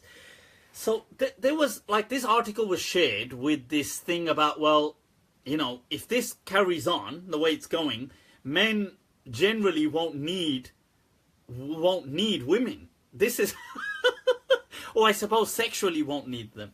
Now, you know, that's an interesting discussion. So somebody had asked me about this, and I remember reading the article, and I thought, well, okay, let's envisage a world which I don't think is so far away, where these kind of very lifelike dolls exist. And then because they look so awesome and look so like incredibly supermodel, and they don't nag or they don't do anything, and they're just like, so now men just have them. So let's say most men just have these dolls. So in that case, they can buy an infinite variety of them. So in that case, now let's say men, because they're so satiated, right, whenever they have sexual urges, this is a thought experiment, they just go home or wherever, and they've got these incredible variety of like just mind-boggling kind of lifelike dolls. So they no longer look at women with sexual appreciation. Let's just envisage this for a moment, that this happened, right? And I don't think this is so far, really. I think within the next few decades, this will become a reality in some parts of the world, or in some societies, with definitely some people. Now, if men no longer had that kind of sexual appreciation towards the female species, because they had an alternative which for them was much more effective, because it was artificially intelligent, and it could produce lifelike kind of human-like responses and everything. I could guarantee that not only, besides upsetting the whole kind of scale of nature, like, how would, as a thought experiment, how would these very same people feel? Would it not be like, it would be like, would they not no longer want that attention if that attention was no longer there to give? Because it's an interesting kind of like thought experiment, which I think actually is not that far away. I think actually maybe within our, I do believe within our lifetimes we will, this is already happening, by the way, but I feel it will go on to happen. And this is part of what the 21st century challenges that we have.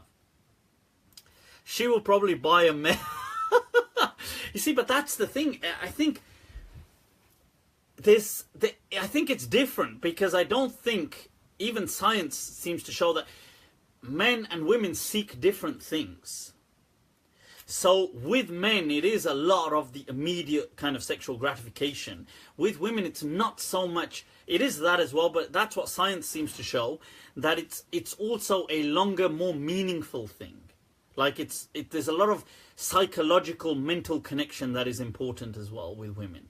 So this is why I'm not sure if the doll thing for women would work as well, because it's not the immediate, it's more a mental connection that is also important.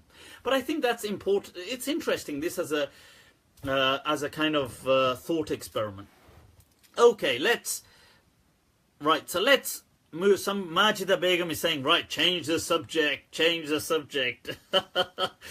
Here was the part of the question I didn't answer was, somebody asked, would that be allowed from an Islamic perspective?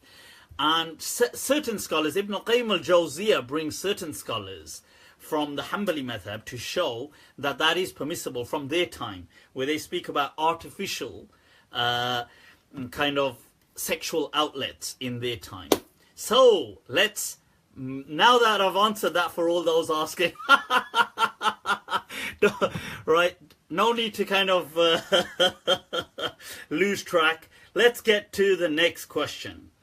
If Islam does not recommend a model for political governance, how do we explain Islam's teachings on criminal laws and zakat distributions? Whoa, that's a radical shift, right? Now, right, so how, right, Islam does not advocate any particular method for governance, but it does teach certain laws, and it gives objectives of laws if humans live in a society whereby they govern themselves.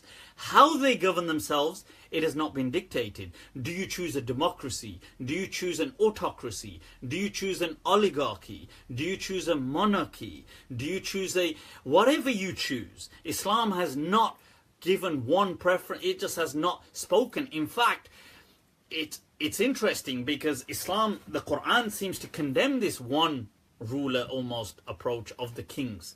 That the verse of the Quran to do with Sulaiman alayhi salam, where Bilqis, the Quran quotes her saying, Innal muluka idha dakhalu qaryatan afsaduha, that kings, all they truly do is corruption. وَكَذَلِكَ يَفْعَلُونَ, and that is indeed how they do. So that is interesting, that the Quran actually, when speaking about this, actually portrays this kind of oligarchy, this kind of monarchy where one person has control, as corruption. So Islam doesn't say how the instrument, but it says when you do, there should be laws which protect human rights. So that's why it has these laws in place, and kind of like a penal justice code and things like this.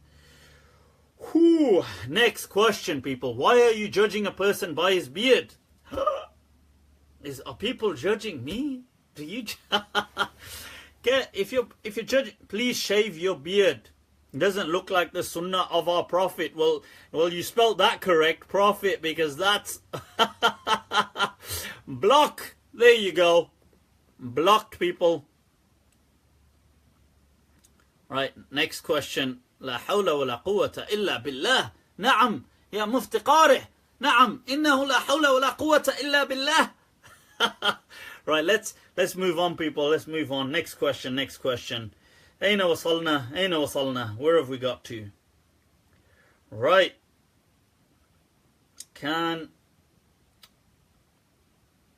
Is there more reward to perform salah on the red carpeted area of the Prophet's mosque?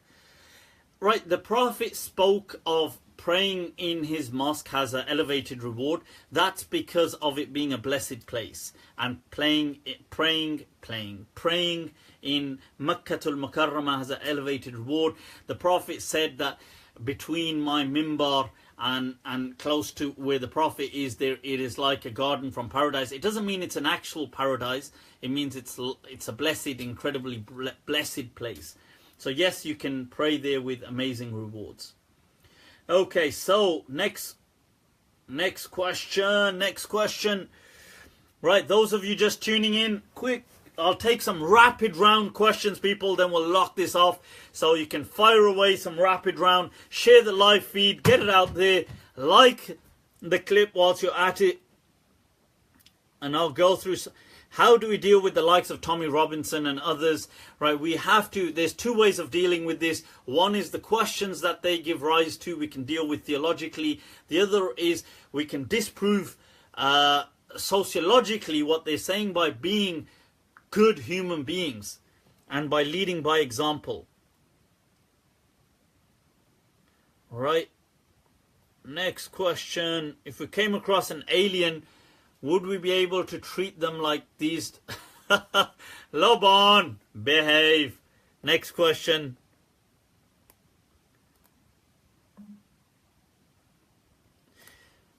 Did Ibn Taymiyyah believe the genus of species is eternal? I'm not sure what you mean by that. What species are we talking about? Somebody...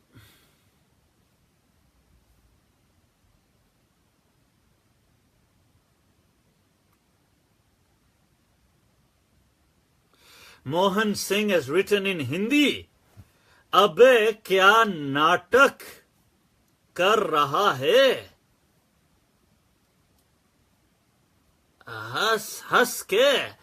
अरे मोहन सिंह, हम ये नाटक कर रहे हैं.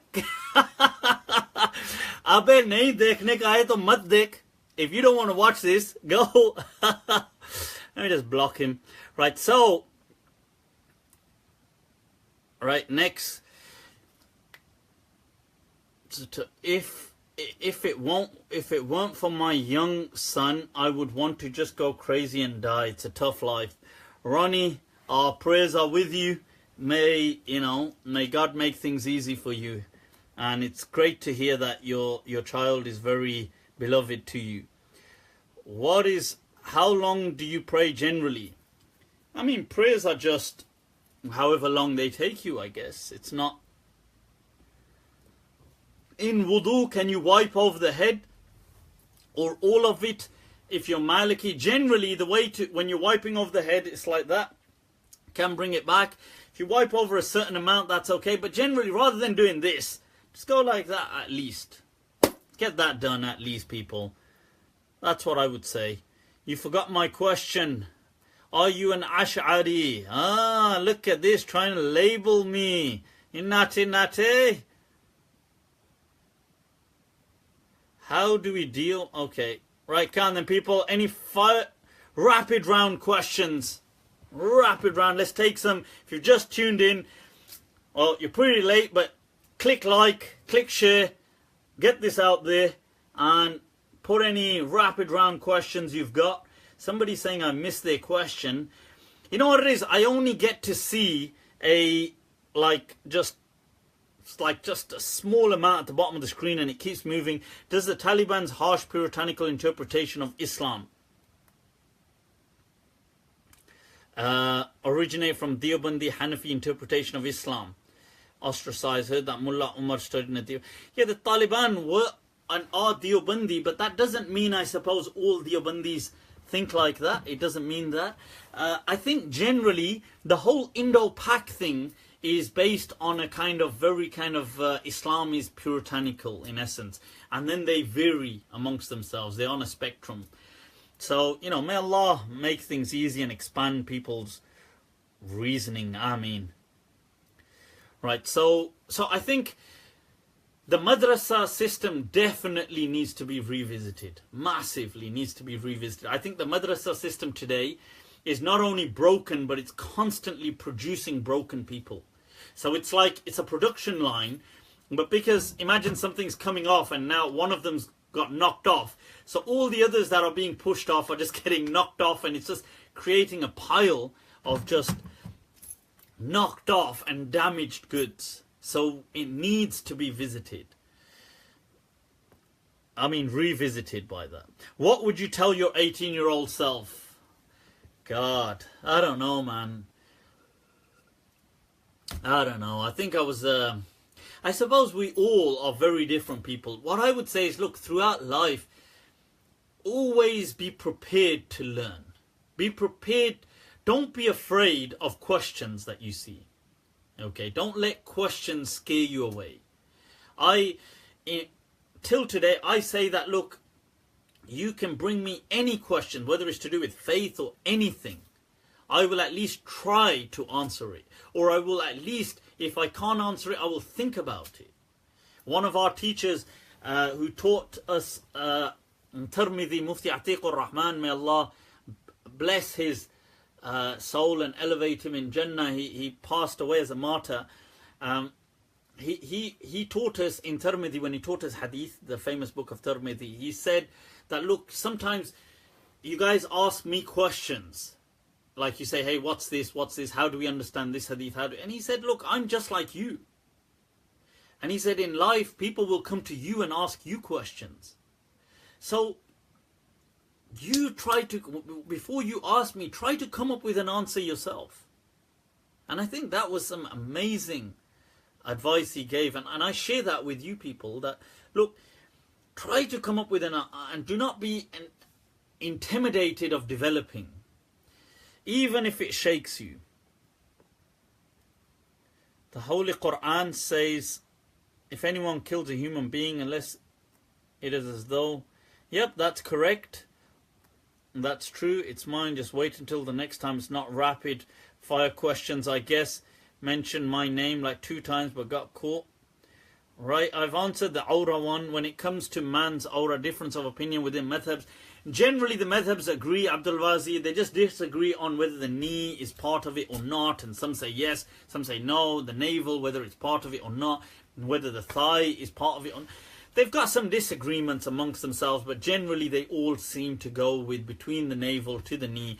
And the Malikiya do it very clearly as the core awrah. They make a distinction, is only the private parts and behind, and the rest is all extended awrah. An extended awrah means it can be compromised based on situations and circumstances. Balancing Allah's love and mercy with the reality of eternal hell and graphical punishments, 50,000 years long as stay. You see, Adam Khan, as I've highlighted before, that look, Allah has mentioned certain things in the Quran, certain things to incentivize us, certain things to maybe frighten us so we can get off our lazy behinds and do things. Does that mean Allah has to do that? It doesn't mean that. Allah doesn't have to punish anybody if He doesn't want to. He doesn't have to send anybody to paradise if He doesn't want. So the thing is, as the Prophet said, look, you don't get into Jannah because of your Iman. He said you get into Jannah by the grace of God. He said nobody gets into Jannah by their actions. So it's important to look, we just recognize that yes, God has motivated us, and He has maybe at times kind of given us an intimidating impetus, like frightening kind of impetus to say, well, you better do this. We just get on with it and we leave those things to Allah. It doesn't mean that they have to happen like that. Okay. What was your biggest failure in life? Kamal karte ho Pandey ji. What was my biggest failure? You want to embarrass me, huh? Many failings, but our failures, you know, I read somewhere a quote from Confucius, where he said that it's not that our greatest failures are not in falling in life, but in not being able to rise each time we fall. And that is that is the important thing. That always stay positive, people. Always try to be positive and optimistic. Smile at the world. Let it smile right back at you. We've all got many failures. I've got many. I'm sure you guys, may have many, right? But yes, Allah. I mean, it's not. Please explain why people refrain from wanting to celebrate any life occasions during Muharram first 10 days. That's really Salma Rizvi, for example. I want to have an anniversary. That's Salma really more Shia influence. I think you can celebrate anything in life in the first. I mean, any life events. You can just be normal. Muharram is just normal, according to the early community of Islam. In the Quran, the Sunnah, the early community, they lived normally. They didn't have special holy days or days of mourning or days of, death anniversaries of, people. They didn't do these kind of things. They don't mourn, didn't do this. This is all a very kind of latter day Shia influence that was created and then crept into certain cultures. So I know some people don't eat meat on certain of these 10 days and stuff like that. I mean, you could do whatever you want, but it's not Islamic. I mean, it's not from a true Islamic source. Obviously, it's part of certain Islamic cultures. When does the domino effect of mutanajjis thing end? I'm not sure what that question means. And the sacrifices, read the story of Karbala and you won't want to party. I don't really want to get into a debate, but I don't advocate mourning, not over Karbala or anything. Right, I don't advocate mourning in general. Okay, I feel that Allah has given human beings a great blessing of Islam, and the message of Islam is a positive, optimistic message. Tragedies have happened, we acknowledge them as tragedies, but we don't get besotted and obsessed with tragedies. That's my understanding. You can disagree. I mean, you can say, you want to be you want to mourn. You can mourn all year round. I mean, you can be a very mournful person. That's your interpretation. That's your way of looking at things. I personally find that very counterproductive. I find it very goth-like. But that's how I see Islam. I don't see the early Imams, the Salaf of this Ummah. Imam Malik never mourned on the day of Karbala. He never mourned this. He never said that it was a special day. He treated it just. Imam Shafi'i never mourned. Imam Abu Hanifa never mourned. They never did these things. So that's my understanding. But you can take your understanding however you like. Where am I? I'm in my man cave, people. I'm in my man cave. That's actually one of my Wi-Fi names. It's the man cave. All right.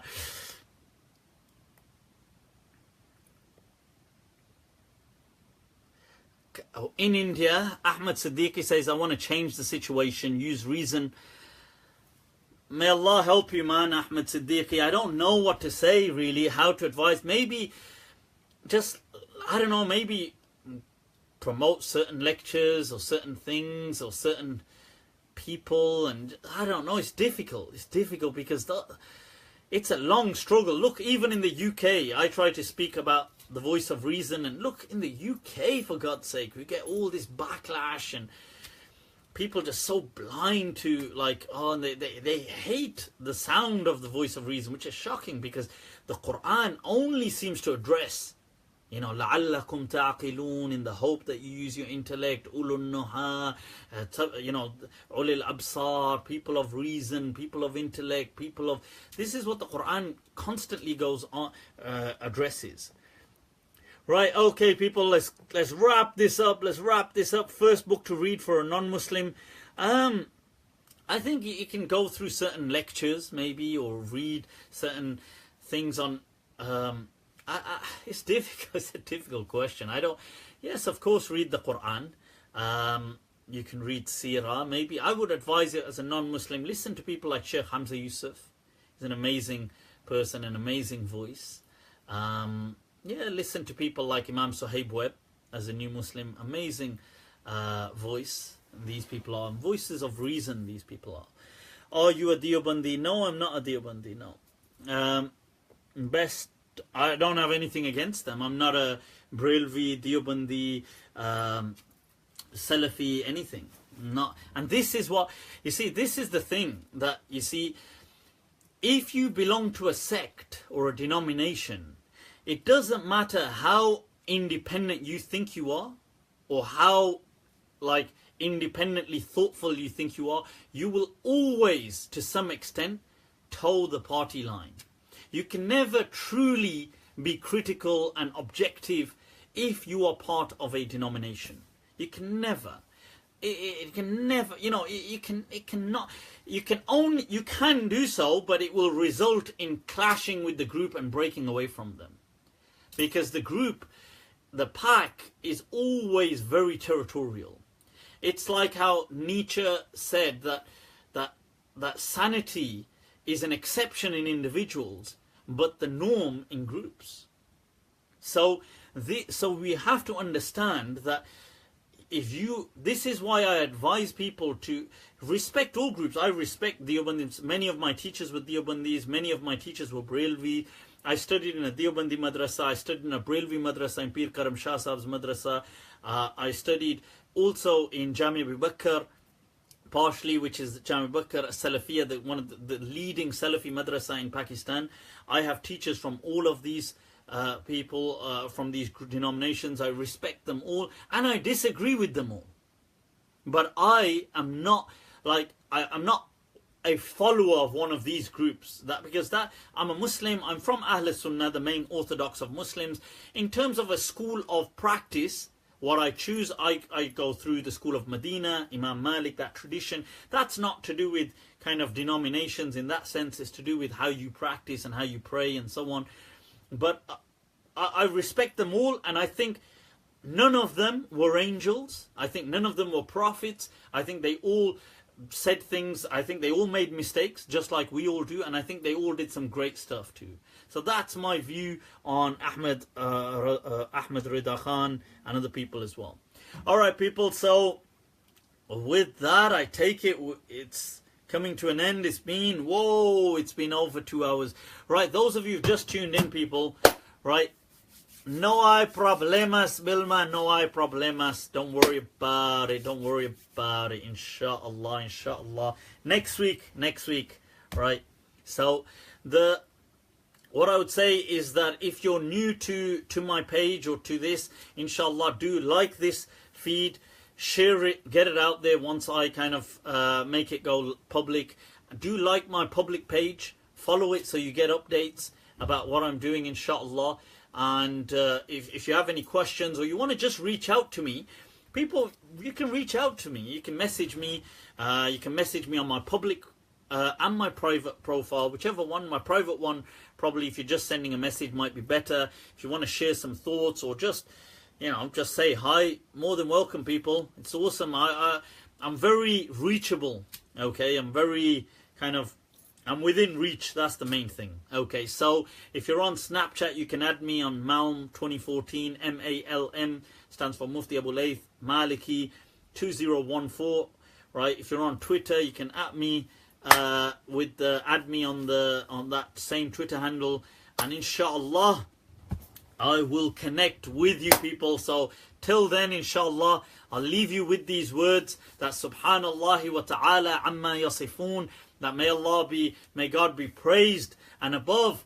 He is above what they ascribe unto him. Wa afdalus salat was salam ala al-qa'il al-mamnoon, and the best of blessings and salutations upon the blessed messenger who said, al-madinatu khayrul lahum law kanu ya'lamun, that Medina is indeed better for them if but only they knew.